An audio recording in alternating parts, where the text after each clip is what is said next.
al Salmo 68. Salmo 68. Un amén cuando tengan la cita.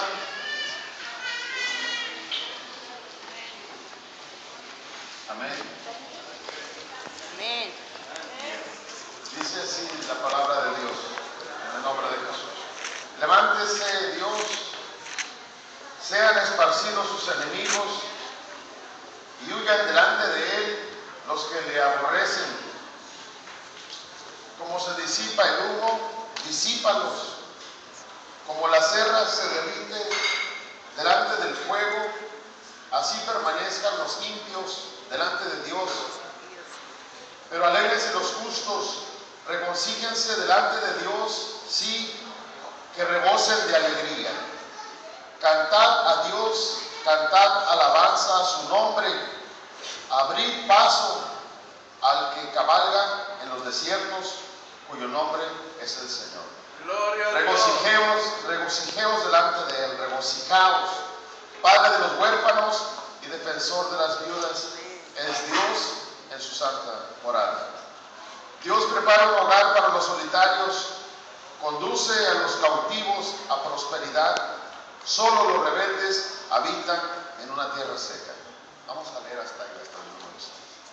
Yo les bendiga. Pueden tomar asiento, amados hermanos. Padre, en el nombre glorioso, te ruego, Señor, que esta tarde, Señor, este precioso día, la obra que hacemos, Señor, aquí frente a tus ojos, sea de agrado. Y te rogamos, Señor, que bendigas tu mensaje, Señor, que bendigas, Señor, y con sabiduría y con entendimiento, que sazones, Padre Santo, esta predicación, para que sea, Señor, como ese ungüento a nuestro cuerpo, que sea olor fragante a nuestro espíritu. En tu nombre lo rogamos, Señor. Amén.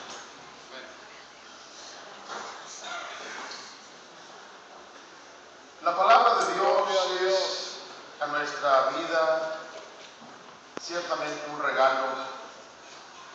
regalo que muy pocos de nosotros estamos disfrutando.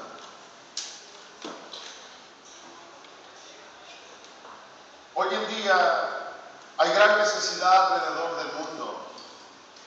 Una de las más grandes necesidades que hay es de conocer la verdad. Las naciones se están levantando unas con otras, como el Señor Jesucristo dijo que iba a pasar, nación contra nación, es decir, el mismo pueblo. Cuando el Señor Jesucristo dice reino contra reino, es el reino de México contra el reino de los Estados Unidos de Norteamérica. Cuando dice nación contra nación, usted es nación, yo soy nación, nación contra nación. Y esto está sucediendo debido a que pocos gozamos con este privilegio de la verdad. Y pocos gozamos con este privilegio de la verdad debido a que estamos dándole a Dios actitudes hostiles. Estamos teniendo una actitud hostil en contra de Dios. ¿Cómo? Diremos nosotros. ¿Cómo es que estamos teniendo una actitud hostil en contra de Dios?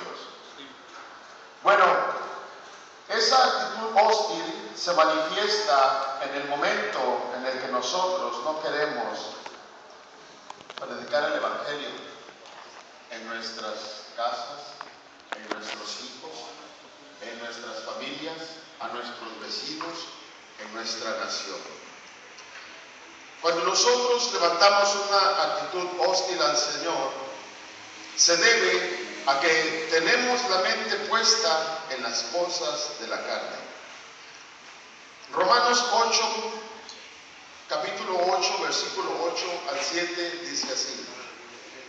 Romanos 8, versículo 8 al 7.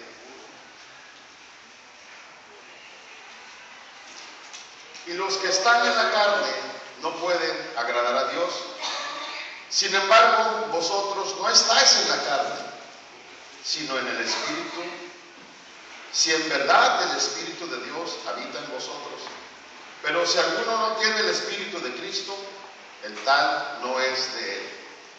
Y por esta razón podemos nosotros examinar nuestra propia vida, examinar nuestra propia persona, examinarnos para poder saber de quiénes somos. La mente puesta en las cosas de la carne no pueden agradar a Dios. Pero ¿cuáles son esas cosas de las cuales la palabra de Dios habla? ¿Cuáles son esas cosas de la carne?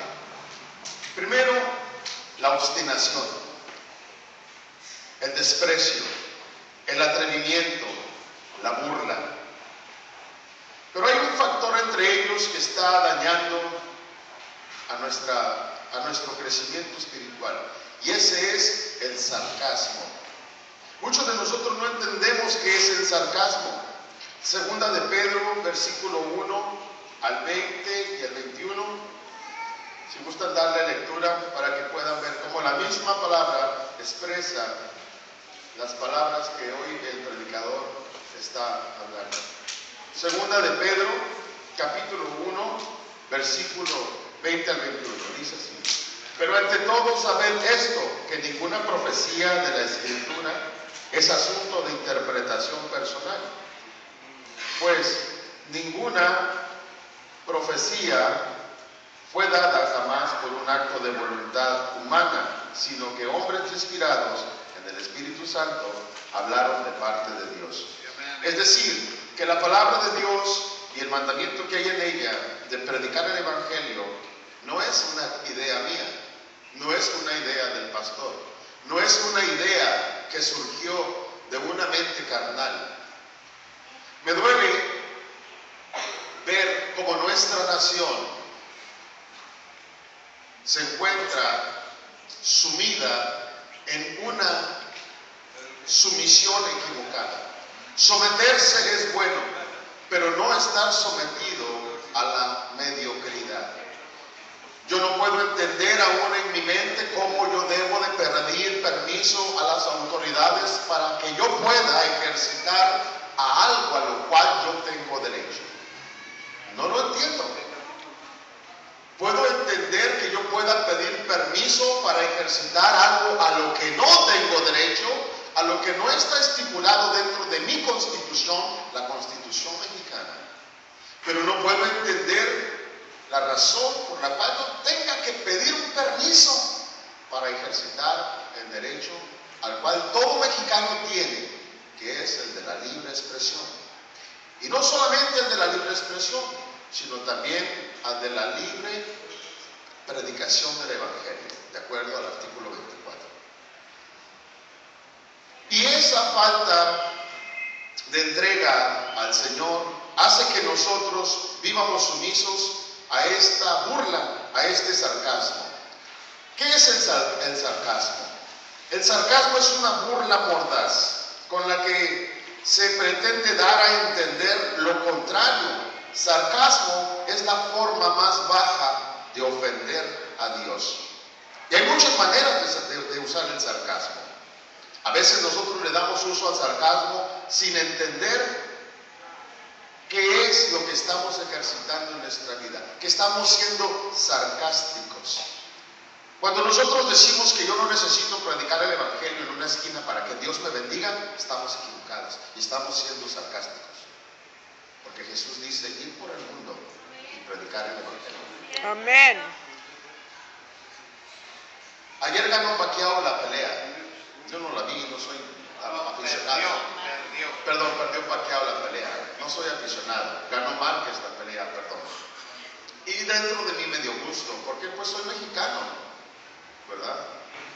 Y entonces otra persona gritó: sí se puede. Entonces hoy escuché la palabra aquí: sí se puede. Tú sí puedes predicar el Evangelio. Pero muchas veces ese sarcasmo, el sarcasmo es un mecanismo que amordaza. ¿Han escuchado la palabra amordazar?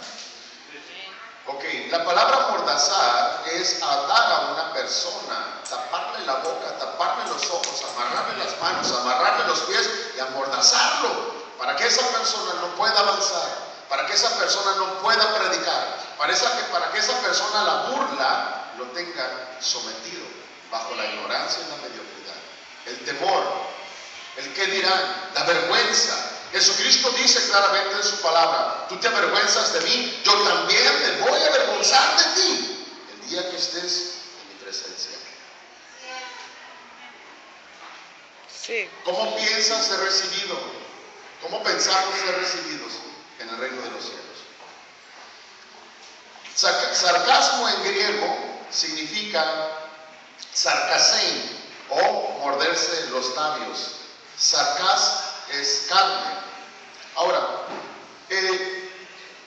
al sarcasmo se le da empleo con la intención de expresar ideas que son obviamente contrarias a la palabra de Dios y tienen el poder de llevar a la confusión cuando no se tiene la experiencia en el uso del lenguaje. Muchos de nosotros no nos atrevemos a salir a predicar el evangelio por una razón: porque no tenemos una buena relación y una buena comunión con Dios, porque no tenemos el vocabulario bíblico. Nosotros no podemos vivir extrabíblicos, no podemos ser extrabíblicos. ¿Sí me explico qué es extrabíblicos? Extrabíblico, para los que no entienden este término, en el mundo hay dos tipos de profecías: la bíblica y la extrabíblica. La profecía extrabíblica es la profecía maya, la profecía azteca, la profecía de los hindús, de los budistas. Nosotros vivimos bajo la profecía de la palabra de Dios. Y esta es la profecía que debe importar en nuestra vida. Cuando nosotros no comprendemos y no tenemos el lenguaje de la palabra de Dios, por ello, por no tener este lenguaje, no tenemos un mensaje que darle a nuestros semejantes. Si nosotros trajésemos una persona a la iglesia, si nos comprometiéramos a traer una persona a la iglesia siempre estaría llena todos los días de la semana, sin importar el lugar en donde está puesta la iglesia. El venir a esta iglesia, amado hermano, doy este pequeño testimonio por si de algo le sirve a alguno de ustedes. Mi esposa y yo nos hemos congregado en iglesias en donde la mayoría de la gente se viste como ando vestido yo hoy, y traen unos muy buenos carros y tienen bastante, pues al menos aparentan tener una posición económica muy estable. ¿Cómo se han multiplicado? No te quiero decir cómo, a base del comercio. El comercio unifica, pero esto no debe de ser el motivo de nuestra congregación. Y en esos lugares hemos sido despreciados. ¿Sabes por qué? Por predicar el evangelio. En esos lugares hemos sido despreciados porque andamos en bicicleta. Pablo decía: me he hecho judío, me he hecho griego, me he hecho esclavo. Y yo pienso que si él se hacía griego es porque vestía como griego. ¿Cómo me voy a unir a mi hermano si no represento? Es decir, en otras palabras, nos disfrazamos. Tengo que usar un disfraz, la ropa es el disfraz, para poder acercarme a mi hermano, para hacerlo sentir confiado. En estos lugares donde hemos estado, nunca hemos sido bien recibidos, se han avergonzado de nuestra persona, porque hemos predicado el evangelio en las calles, hemos predicado el evangelio en los transportes, con la guitarra, con el pandero, dando flyers. Dios es nuestro testigo en los sobre ruedas. ¿Por qué? Porque es un llamado que Dios nos ha hecho a predicar el evangelio, y no es personal. O sea, quiero decir, sí es personal, pero tú también eres una persona. El sarcasmo te está deteniendo. El sarcasmo es un mecanismo, el cual es una herramienta que impide y limita el ejercicio de las libertades. Tú eres libre. Amén. Eres una persona libre, no hay nada que te detenga. hoy nuestra nación está disfrutando de una libertad que se ha corrompido en libertinaje. Y por esa razón no hemos sabido distinguir entre la libertad y el libertinaje. Nuestra nación fuera para que Tijuana fuese para que estuviese empapada del Evangelio. Hay más libertad de los testigos de Jehová, tienen una libertad tremenda para predicar, para andar dando sus folletos. ¿Qué pasa con nosotros? ¿Qué está sucediendo con tu vida? ¿Por qué no has respondido al llamado que el Señor nos está haciendo? El sarcasmo es un insulto directo a la cara de Dios. Muchas veces nosotros no hemos comprendido que el insulto o insultar a alguien es una práctica social desaprobada. ¿Quién aprueba el insulto? ¿Quién no? Si nosotros salimos a ofender allá afuera, nos van a detener porque está prohibido ofender a alguien. Bueno, cuando nosotros usamos el sarcasmo y decimos que no tenemos que salir a evangelizar, estamos yendo en contra de la palabra de Dios. Estamos siendo sarcásticos. Ahora, si esta práctica del insulto es desaprobada y es rechazada en el medio social, ¿qué te hace creer a ti que Dios va a aceptar nuestros insultos? El insulto es solo una palabra. Un insulto no solamente es una palabra malsonante, también un insulto puede ser llevado a cabo por nuestras acciones, nuestros ademanes, nuestra forma de expresarnos. Ahora, en este proceso que Dios nos ha llamado, hay un enemigo que no hemos identificado todavía, y ese se llama Satanás.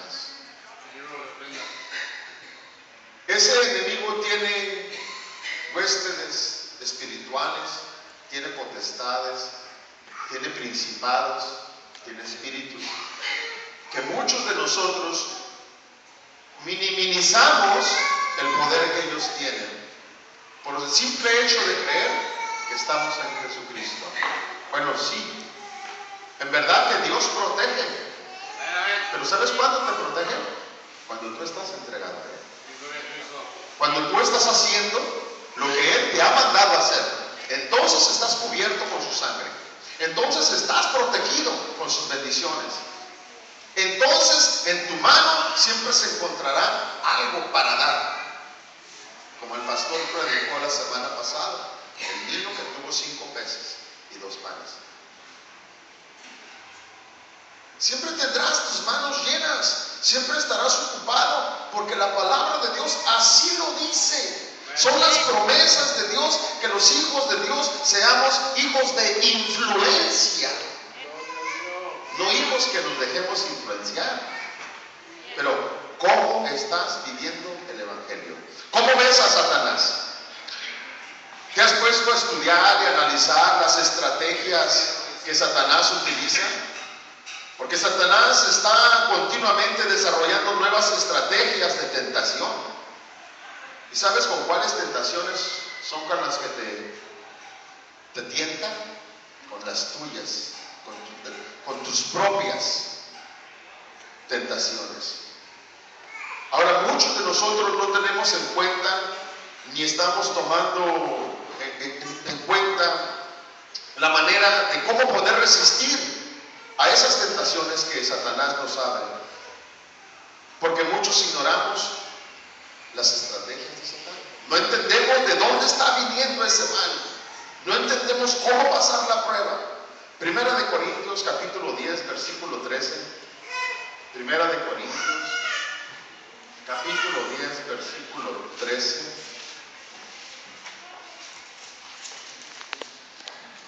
Gloria a Dios. Dice así: no os ha sobrevenido ninguna tentación que no sea común a los hombres, y fiel es Dios, que no permitirá que vosotros seáis tentados más allá de lo que podéis soportar, sino que con la tentación proveerá también la vía de escape, a fin de que podáis resistir. Sin embargo, muchos de nosotros no hemos podido comprender que las pruebas y las tentaciones que tú tienes, también las tengo yo, también las tiene el pastor, también las tiene la hermana. Todos, mientras estemos en la carne, tendremos tentaciones y tendremos pruebas que pasar. Pero te van a ser más fácil pasarlas predicando el Evangelio, porque Dios fortalece cuando nosotros somos obedientes. La obediencia es un factor que Dios honora. Él nos corona, aprendí esta palabra del pastor, nos corona con sus favores cuando nosotros somos obedientes. Pero nos está deteniendo la falta de conocer al enemigo. No conocemos muy bien al enemigo, no conocemos sus estrategias, por ello vivimos, muchos de nosotros, en derrota. Sí, aparentemente podríamos representar éxito en la vida, pero ¿en verdad estamos viviendo una vida con éxito? ¿A qué le llamas éxito? Al dinero, a las posesiones, al empleo. ¿A qué le llamas éxito? Yo le llamo éxito a tener una relación limpia y directa con Dios. Yo le llamo éxito a ganar una alma. A eso le llamo éxito. Yo no le llamo éxito a tener otro negocio más. Yo no le puedo llamar éxito. No podemos llamarle éxito a las cosas materiales, porque las cosas materiales se corromperán. Aún el mismo hierro se pudre. Eso no puede ser éxito. Sin embargo, el alma no se pudrirá. Y aunque sea lanzada al infierno, se podrá pudrir. Por ello el Señor Jesucristo dice: haced tesoros allá en los cielos. ¿Cuáles son los tesoros que tenemos que hacer? Gana almas, porque el alma es lo más preciado para Dios. No hay nada de mayor valor para el alma no hay nada de mayor valor para Dios que el alma. El alma es de un valor que no podemos calcular. Efesios capítulo 4, versículo 27 dice así: